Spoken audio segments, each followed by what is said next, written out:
राजा और रानी का रहस्यमयी प्रेम। प्राचीन काल की बात है। एक समृद्ध और शक्तिशाली राज्य था जिसका नाम आदिपुर था। इस राज्य के राजा राजा वीरेंद्र एक वीर, समझदार और नायक थे, जिनकी खूबसूरत रानी रानी माया हर दिल अजीज थी। रानी माया का सौंदर्य और नजाकत दूर दूर तक प्रसिद्ध थी।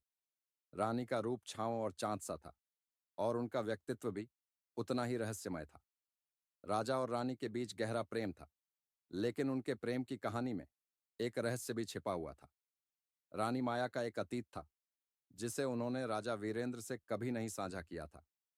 वह अतीत इतना खौफनाक था कि अगर वह खुलासा हो जाता तो राज्य की शांति भंग हो सकती थी। एक दिन जब राजा वीरेंद्र अपने महल के बगीचे में आराम कर रहे थे, एक रहस्यमय संदेश आया। संदेश में लिखा था, रानी माया के अतीत का कच्चा धागा राजा को धोखा दे सकता है। राजा वीरेंद्र हैरान रह गए। उन्होंने तुरंत अपनी विश्वसनीय दरबारियों को बुलाया और उस संदेश की जांच शुरू की। उनके दिल में गहरी शंका और चिंता थी, लेकिन उन्हें रानी माया पर पूरा विश्वास था। राजमहल में रानी माया ने एक भव्य उत्सव का आयोजन किया था, जिसमें सभी दरबारी और राज्य के लोग शामिल होने वाले थे।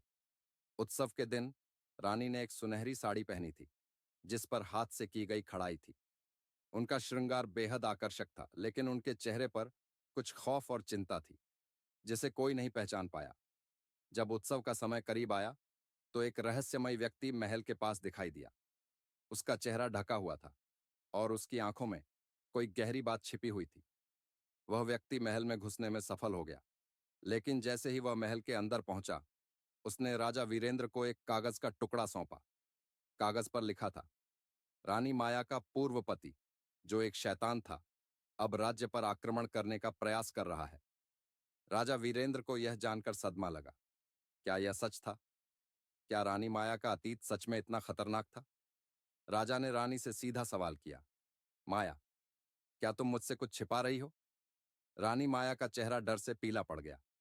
उसने धीरे से राजा की आंखों में देखा और कहा, हाँ वीरेंद्र, मैं तुमसे कुछ नहीं छिपा सकती। मेरा अतीत बहुत ही दर्दनाक था। मैं एक बार एक खूंखार डाकू की पत्नी थी, लेकिन वह मरा नहीं था। वह अब लौट आया है और वह चाहता है कि मैं उसे अपने साथ ले चलूं। राजा ने रानी का हाथ पकड़ा और कहा, तुमने मुझसे जो सच कहा वह मुझे गहरा दुख दे रहा है, लेकिन मैं तुम्हारे साथ हूं। हम मिलकर इस खतरे का सामना करेंगे।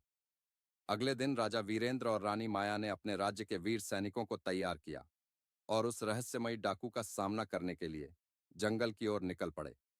जंगल में घने वृक्षों के बीच एक बड़ी लड़ाई हुई।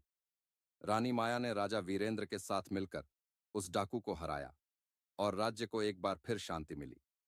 राजा और रानी का प्रेम और साहस एक नई कहानी बन गया, जिसे राज्य के लोग आज भी याद करते हैं।